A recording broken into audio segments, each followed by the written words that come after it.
Hello, my crafty friends. Thank you for joining me today. My name is Linda Edwards. I'm with Crafty Heron Designs, and I'm an independent Stampin' Up! Demonstrator.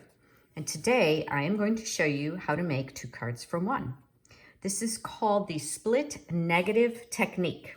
See how? I think you can see, right? You create 2, cut it in half, and then mount it on your card. These are the 2 that I created using this technique. There is a lot of heat embossing, so I've got lots of tips on embossing with white on a dark colored cardstock. This is Pebbled Path ink, so embossing, I don't know if you can see the shine, it's embossed with an ink color on a light colored cardstock. So yeah, I've got lots of little tips. We're gonna use the Stamparatus. I'm gonna show you, I'm gonna make a little template to help with the stamping, because with this you want, they need to be exactly in the same spot. So it does help to have some kind of a positioning tool, and I do have the Stamparatus. So the stamp set that I'm going to use today is from the Nature's Sweetness suite. Lovely and Sweet is the stamp that I'm using, and you can see that this is the image that I'm using, and then I used the congratulations. This comes with a set of dies that cuts out each of these images and some of the flowers. Here are the dies, but we are not going to use those today. This is pretty straightforward. It's primarily heat embossing that is the star of the show. This suite is wonderful. I'm also using the paper from this suite. It's on page 41 in the new mini catalog. This is the January through April 2024 Stampin' Up! Mini catalog. You can see here is one of the other stamp sets that comes with this set. It's a fabulous stamp set, and these are 2 of the papers, and here are all of the others. It's really a wonderful stamp set. I've been so inspired to create so many different things with this stamp set. I'm going to actually have a whole class that's only this stamp set, and I've just made so many cards. So I'll be videotaping some of those for you too. If you're interested in coming to my classes, I do classes in Greensboro, Georgia. So if you're in the area, I would love to see you at one of my classes. And you can find the information in the video description, whether you're watching this on YouTube or on Facebook. But let's go ahead and get started. So I'm going to set these aside. And we're going to start, we have 2 card bases since we are actually making 2 cards. So I'm using Pebbled Path. It is 8.5 by 5.5 and scored at 4 1/4. It's just a standard card base. And then the inside of the card, we're just going to do, I'm not going to really show you too much with that today, but it's 5 1/4 by 4, just basic white. And then the DSP, which is kind of the star of the show. This is actually 2 different sides of the same paper. I just thought this paper was really cool. I couldn't decide which one to use, so I'm going to use both. This is 5 1/4 by 4. And then if you cut it off, cut your paper in half, you end up with this little piece, and this little one we're going to use on the inside, and it is 3/4 by 4 inches. So using up those scraps. So I'm going to set that aside. And then I do have a layer of Petal pink on one of the cards. And this is 5 3/8 by 4 1/8, and it is basically just a little layer. I don't know if you can see this is actually, the color here is actually pecan pie, but I liked the way the Petal pink went with it. It kind of, I don't know, the pecan pie was okay, but I wanted to lighten it up a little bit, so that's why I'm using Petal pink. And as you can see, it's really just 1/8 of an inch larger all the way around. And then for the focal point, one of them is Pebbled Path, and the other is Petal Pink. And these are, whoops, where are they? 2 the same size. These are 3 7/8 by 3 1/8. No, wait. Yeah, 3 7/8 by 3 1/8. So you'll need 1 each. You'll need a Pebbled Path and pecan pie. Let me make sure. Yeah.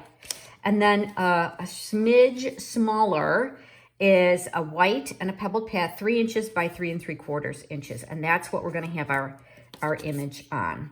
So let me set that aside. And when deciding your image, what you want is, because you're going to split these in 2, you want the width to be easy, right? So it's 3 inches wide. I can easily split it, cut it down the middle at 1.5 inches, and it fits. So you can make it any size you want, but that's how I decided what size I was using, because I knew the size of my focal point of my stamp, and then I knew for sure I just wanted it to be a nice, easy number that I could cut with.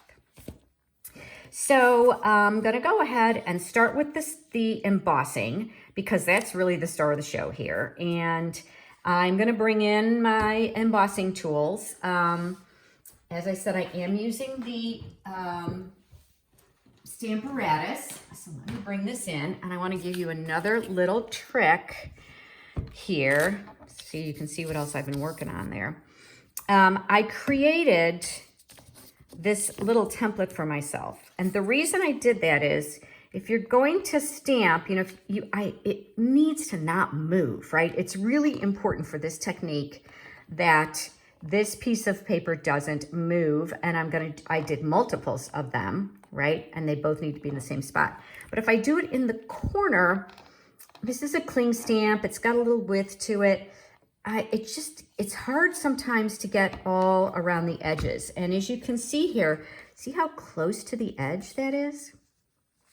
I was concerned that I wouldn't be able to get a nice, good, clean image if I just put it in the corner. So that was my dilemma. Well, now what do I do? So what I did was I took a piece of paper that was just, a scrap, right? So this one's a little bit larger, but I basically just took a piece of scrap and I cut a corner that's the same size. I went in 3 inches. Here, let me show you. I took my trimmer, and I knew that my paper was 3 inches wide. So I took my trimmer, and it doesn't really matter how far down I go, but I'm only gonna go in 3 inches. So I just kind of randomly said, okay, I'm just gonna go here at the 1 inch mark. I knew I wanted it to be away from the corner. And with the trimmer, I can mark it here. Here I can go in 3 inches. So I'm 1 inch from the top. I'm gonna go in 3 inches. I'll cut it. I can see where my 3 inch mark is. Turn it around, and then I'm gonna come up the other side. And I know I went in 3 inches. How did I do this? I went in 3 inches. So see, I did it this way first, went down 3 inches, take the paper, turn it around and upside down, mark it at 3 inches here. And I'm gonna go up like that. And now I have this cutout that I can use on my Stamparatus, and this just tucks right in like that. Okay? So here's the one that I did earlier. And as you can see, it's a little bigger. It doesn't really matter. As long as this fits, you're in good shape. So I guess I'm starting with the dark since it's sitting here. I'm also going to use one of my magnets to hold this here so it doesn't move, and then this other one here. Okay, so the most important thing, well, not the most, but a very important thing when you're working with dark cardstock and you're working with the embossing powder, it's staticky and you can get little bits and pieces all over, which wouldn't have been horrible for this card, but I really wanted it to be nice and clean. So I'm bringing in my embossing buddy, and I'm going to go ahead and rub it around, and make sure you do under the magnet. Ask me how I know, because if you don't, you take the magnet off to go ahead and heat emboss it. It's a problem. Okay, so I know that I had it all lined up because I've done this before, and I'm going to bring in my white crafting. So you can certainly use just regular Versamark, but I have found when I'm embossing on a dark piece of paper with white embossing, if I use my white Stampin' Pad, it stays sticky for a while. It's a little bit, it's a craft ink, so it's a little thicker. So it's going to work a lot better. And then I'm going to actually use the white embossing powder right over it. So when you get one of these white craft inks, and this one is not new, but I'm going to go ahead and, I hope, yes, I'm going to go ahead and show you and add some additional ink to this. So You can see it's kind of thick and sticky, and that's fine. So you have to ink it up for the first time when you get it. You just pour some of the ink in there like that. I like to use the back of a spoon. This is a plastic spoon. And I'm just going to rub it into the pad. There we go. Rub it into the pad. And then just be careful you don't gouge your pad. So you want to do it nice and smooth like that. There we go. You can see there's a little bit of that there. So now this is ready to ink up. And actually, I'm going to set it this way. Okay. All right. So now I'm going to take my ink pad and I'm going to go ahead and ink up. Nice, and you can see. And then go ahead and turn it over.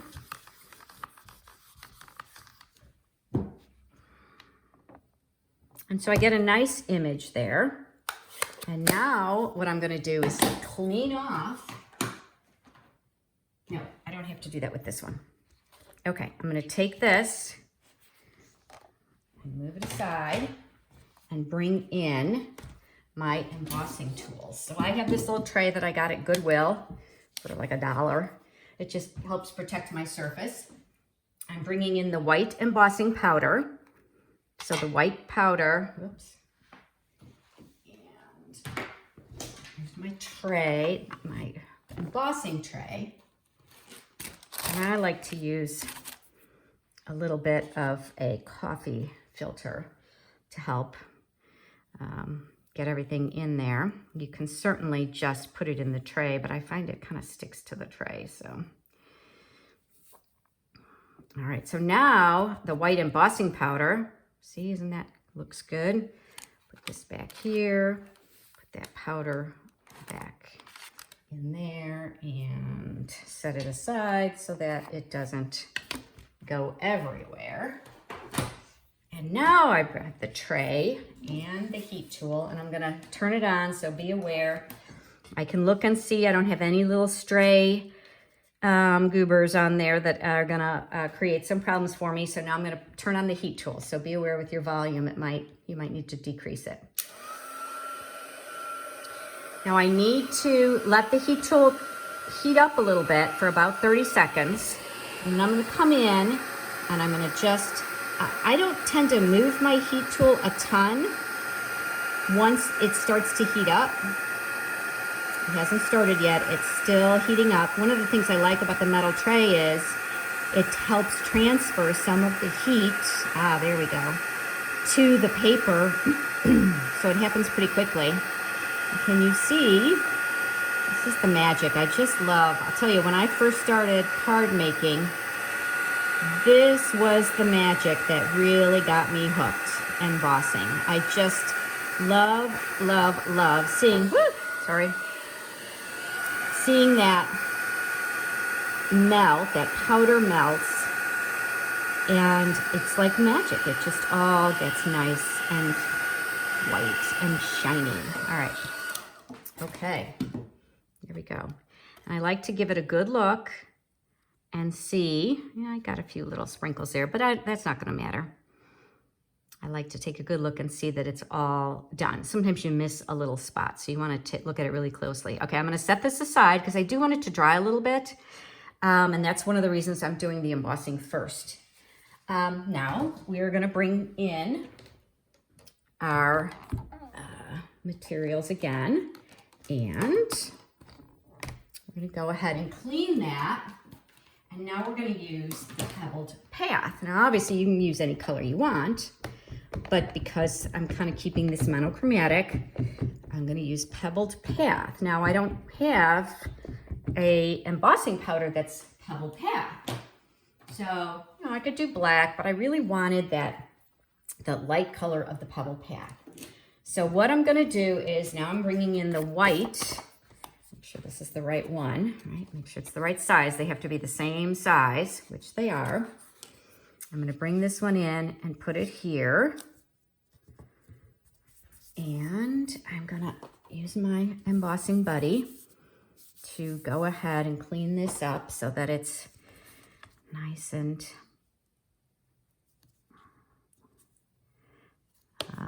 so that it doesn't have any extra static. I really shouldn't be putting my fingers all over it, but here we go. Let me do that one more time. Okay. So now you can do this either way. You can use Versamark first, or you can use the ink first. I'm going to go ahead and use Versamark first because then I don't have to worry about it contaminating. I don't have to clean up my ink pad in between. So I'm going to just go ahead and apply Versamark. Give it a good go. And go ahead and apply the Versamark ink. Now the Versamark is the special sticky ink. It's clear. So, and when it heats up, it melts and leaves that shiny image. Okay. And now I'm going to come in with my ink, and you use any color you want. And actually it works either way, whether you do one first or the other. I've done it both ways. I could not tell the difference. And it will not hurt your ink pad to have Versamark on it. Now, one thing with this stamp pad, I notice that sometimes the center doesn't get inked well, but that one's good. So I'm just kind of paying particular attention to the center and to the edges. And that little bit there is not going to create a problem for me with the Stamparatus. If I was using just a block, sometimes that does create a problem because you can rock it. But with the Stamparatus, you're not rocking it. So there we go. Okay, now set this aside and bring in my heat tool again. Close my ink pad so I don't get any powder in it. All right, so this time, I'm gonna bring in the clear embossing powder. And I'm gonna kind of work fairly quickly because I want that ink to stay moist. So I'm gonna go ahead and add the clear embossing powder. Make sure it gets all over. I like to give it a little flick to get any strays off. And if I see you can kind of see how it's kind of shaded. That one kind of is a little bit lighter. So I'm gonna go ahead and, there we go. Make sure I got everywhere. Set this aside. Again, I'm gonna bring in the heat tool. Now the Stampin' Up! Heat tool has two different, whoops, wait, gotta bring in my tray. Has two different levels. We want number 2 for the heat embossing. If you're maybe if you're doing some watercoloring and you wanna just dry your paper, you can use that level 1. But the heat embossing has to be level 2. And there we go, now let's start it. It goes a little quicker the second time around. It's still a little warm from the heat embossing the white. So you can see how it's kind of coming together a little bit more quickly. There we go. And I am just turning it around. If you need to, this is a big enough piece of paper that it's not a problem for me to hold it as I turn it. If you've got a small piece of paper, you can use the little tweezers that come in the kit. And Stampin' Up! Has the embossing kit now that includes the tray, a paintbrush to move away those strays, and a pair of reverse tweezers, which I already had. So I don't have the Stampin' Up! Kit, but if you don't have it yet, it's a great set of tools. Okay, so I'm just checking it, make sure everything looks good. All right, I'm gonna set that one aside. And now I'm gonna bring in, I'm gonna create one more time. I'm gonna go with the white. I should have done this to begin with, but yeah, you know how that is. So let's see. The congratulations and the white craft ink. So I didn't put a sentiment on the outside of one of the cards, but I did on the other. This congratulations comes in the set, and I've just got this piece of pebbled path. It's a scrap that is about a little less than, I think, a quarter or a half an inch. Okay, again, the white craft ink Looks nice and straight to me. I'm going to bring in the white embossing powder. And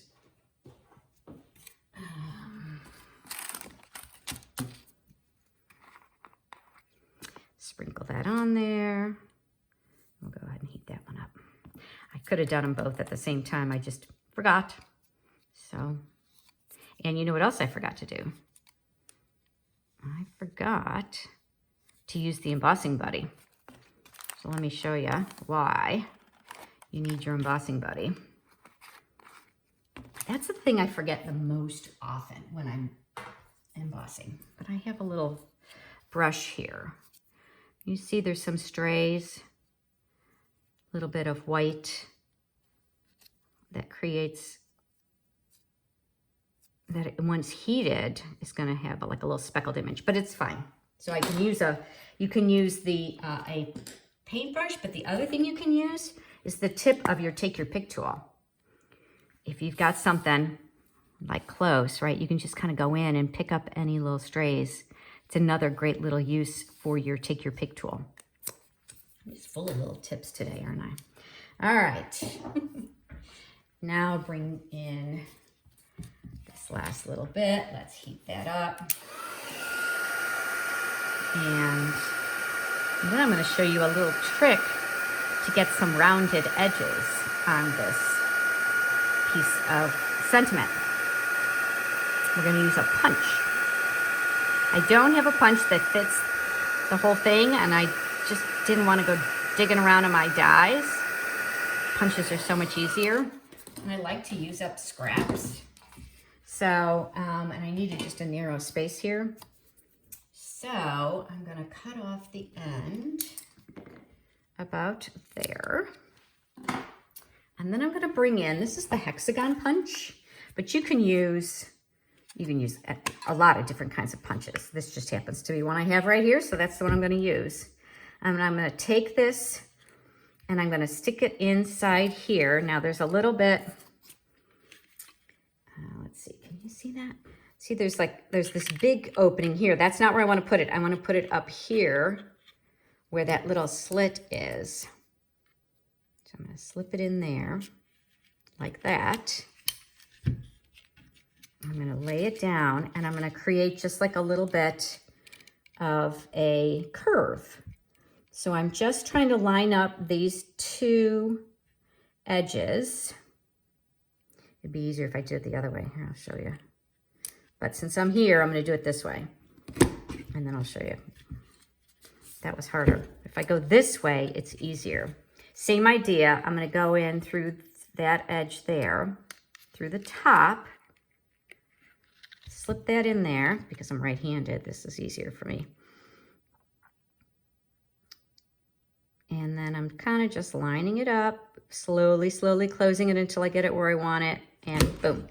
So see, you've got these nice kind of little rounded edges. So take a look at your punches and you can see if they've got a corner, you can create corners that way. There's a lot of different ways to make life a little bit easier for yourself. All right, so we're almost ready to assemble our card. The next thing we need to do is cut these two pieces in half. And one of the reasons I wanted to do it this way was because I wanted to give them a chance to dry a little bit. They're dry, but they can be a little soft, I guess, you know. Now remember, I used that embossing buddy, and mine has a lot of powder in it. So because this dark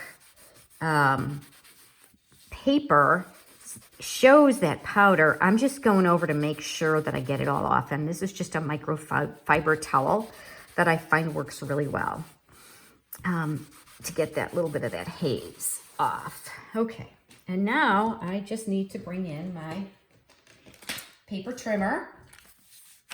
Set that aside. And remember, this is 3 inches. I want to cut it in half. So I'm going to bring it in to 1.5. Here's the 1.5 mark. And it actually ends up lining up right there as well.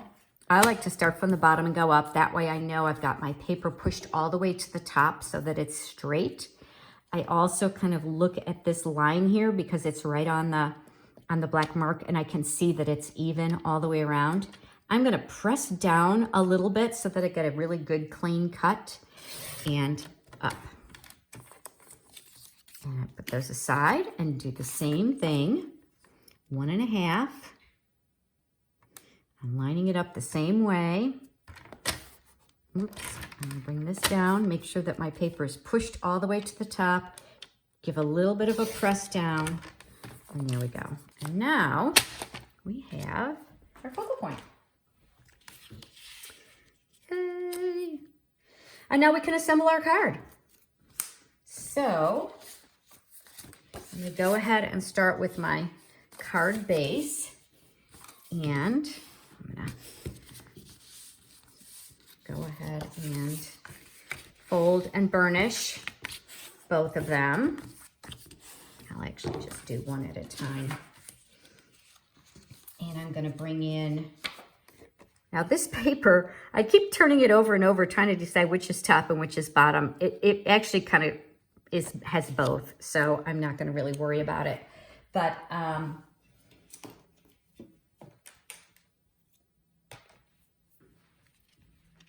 I'm just gonna put, actually, I almost forgot, that needs to go on here. So it won't matter up, so there's not really a right side up and an upside down because it goes both ways. So as you can see, there's the gold side. I'm gonna start with doing the printed, the handwriting side. I just love a script. There we go. Got that off a little bit. Let's see if I can straighten that out. Okay. And then I'm going to put it on the card base. I do like my liquid glue, but you know, everybody's a little bit different. Whatever works for you is what you should do. Okay, here we go. And then I'm going to go ahead and bring in the piece of Petal Pink, and I'm going to line these up here. Now what I'm going to do is I think I'm going to line up the dark one first. Don't know that it matters, but for me, I want it to be equidistant around that way, so that's how I line it up. I'm not pressing it down too hard in case I need to move it just a smidge to get this one. And what I'm really paying attention to here is that it's lined up this way. I'm not, the first one I kind of look and make sure it's lined up going around the base, but here I want to make sure that it's lined up there. Put some down, because to me that's going to be what, if that's off, I'm going to notice that more than anything. And then I'm going to go ahead and I'm going to raise that on dimensionals. Now I like to use, for something like this where it's a big large expanse, and you know, it's a pretty straightforward focal point, I'm going to go ahead and use the foam adhesive sheets. And I have 2 that I've used for something else. You can kind of see. So I'm going to go ahead and cut those, cut that off, because I will use those pieces. These, I love these foam adhesive sheets. It's basically a dimensional, but it's not cut, you know, individually. And it gives a nice weight to the card. It feels really good in your hand, which I really like. And then I'm just basically centering this, and you can see it's a little bit narrower on the sides than it is on the top, but that doesn't bother me at all. Okay, so put that there, and then on the inside, so for this card, I didn't add a sentiment. I wasn't sure what I wanted to do, but what you could do for the inside is go ahead and, you know, attach your cardstock. I will wait, add my sentiment later. I can't decide, but I have a piece of this paper that was cut off the end. It's 4 by 4, and I'm going to go ahead and adhere that on the inside when the time comes for me to decide who is going to be the lucky recipient of that card. And then I'll put on some bling in a minute. Let's get the other one done. Let's see, what did I do with my card base? Here we go. So for this one, it's a foil paper, and I will tell you that I don't like the way liquid glue looks behind foil paper. So I do bring in my tape runner whenever I am adhering something that has foil. Okay, so there. I have had issues with tape runner. I live in Georgia and it tends to be humid here. And so I have kind of found, I think it's our humidity that gives us trouble. It doesn't always stick as well. But this new tape runner that we have from Stampin' Up! Has been much better. This paper doesn't really have a top or a bottom. I keep turning it over thinking I'm going to find one, but I never do. Okay, but it'll lay nice and flat. If I had liquid glue there, you would actually see the lines of the liquid glue. So that's why I tend to use that way. All right, now this one's going to go on the piece of pebbled path like that. And because the two colors are the same, I'm going to put this one on first. Actually, I should put the white on first, but oh well, I've already got this. Yeah, I'm going to put the white on first because I'm going to line that one up. So this is my thinking here. You know, the white is going to be visible if it's like a little bit off, right? If for some reason I didn't cut my paper perfectly square, you know, I'll notice it on this white on dark. But whereas with this one, so if I get that one straight, when I go ahead and put this one on, it won't matter because it's the same color. Again, I'm just making sure that this part lines up. And it's true, I don't know if you can tell, this edge is a little bit thinner than this edge, but because it's the same color as the background, you'll never know. I'm the only one, and now all of you are the only ones that will ever know. All right, so bring in the, here we go, that's gonna be two. Let's bring in a fresh piece. This is how the pieces come. And I'm gonna bring in my longer scissors so that I can go ahead and cut that. And I really just need it to be about there. You can cut it with the trimmer, but I don't like getting adhesive on my trimmer. And, you know, it doesn't really matter if it's not perfectly straight, right? So I just use my scissors. Those long scissors come in handy for stuff like this. Again, and they're Teflon, so the sticky, the adhesive won't stick to them. So I try to keep my Stampin' Up! Scissors for more precision cutting. Oh, and this one, ooh, I almost put it down, I forgot. So remember, we've got this congratulations on this one. So for this card, what I did was I'm gonna have the top and the sides are gonna be about the same distance apart. And that leaves me a little bit more room on the bottom to put my sentiment. There we go. So I'm gonna go ahead and I'm actually gonna use the small dimensionals because this is pretty narrow and I kind of need about 4 of them. And then I've got some bling. So if you're sticking with me till the end, I'll tell you about my embellishments that I've used. I really went round and around trying to figure out what I wanted to do. You know, sometimes it's crazy. You kind of overthink things, right? There we go. And that's just the little congratulations. And you could easily make this a wedding card. Or it could be, you know, could be congratulations for just about anything, right? So again, I'm not going to go ahead and do this right now. I'm going to wait and add it later, but that's what it'll look like. And I'll put a sentiment right there. And then we're going to zhuzh them up a little bit. So I found in the new catalog, these are the Petal Pink and Pretty Peacock foiled gems. They are so pretty. So let me bring in my take your pick tool that I had a minute ago and set down somewhere. Ah, here it is. Missing in plain sight. And these are really beautiful. It's, I can't remember the name of the suite that it's in, but I mean, look at that pretty peacock. Oh, stunning, but not for this card today. So I think I'm going to go ahead and use the larger ones. And I'm going to put one in the center there. So just putting them in the center of the flowers. And then I like to triangulate. You know, designers tell you, right? Sets of 3, and you want to triangulate them. So I think I'm going to just set that one right there. There we go. Set that aside. And then I found these babies. They've been hanging around for a while. They're the Festive Pearls. They've actually been around for a while. They're still in the annual catalog. You may have them. I think they came out last, maybe 2022 in the fall catalog, the Christmas catalog.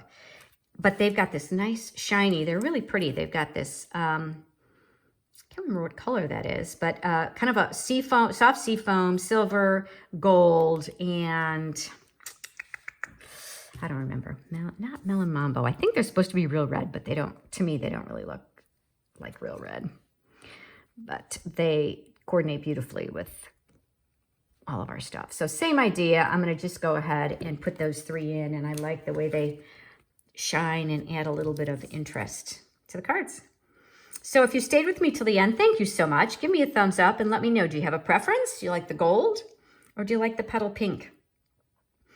And fortunately, you won't have to make a decision, right? If you make this with these supplies, you can make both. And that is something that I just really love. I love being able to get a 2-for-1. I've had this technique on the back burner for ages, wanting to make it for you guys. And finally, this stamp set just lends itself so well to it. So when I saw the stamp set, I knew right away what I was going to do. So thanks for joining me. If you do not have a Stampin' Up! Demonstrator that you are currently working with, I'd love to be your demonstrator. You can reach out and find me at Linda at Crafty Here in Designs. You can join my newsletter, and I share tutorials for different projects a couple times a month, and information about my classes and any of the specials and things that are going on with Stampin' Up! are always in those newsletters as well. So I'd love to have you join me again, and subscribe to my YouTube channel or follow me on Facebook, and you'll be notified when I upload or do more videos. So thanks again for joining me. Have a wonderful day. I hope you find some time to do something crafty today. And if not, then you're spending some time doing something else that you love with people you love. Bye for now.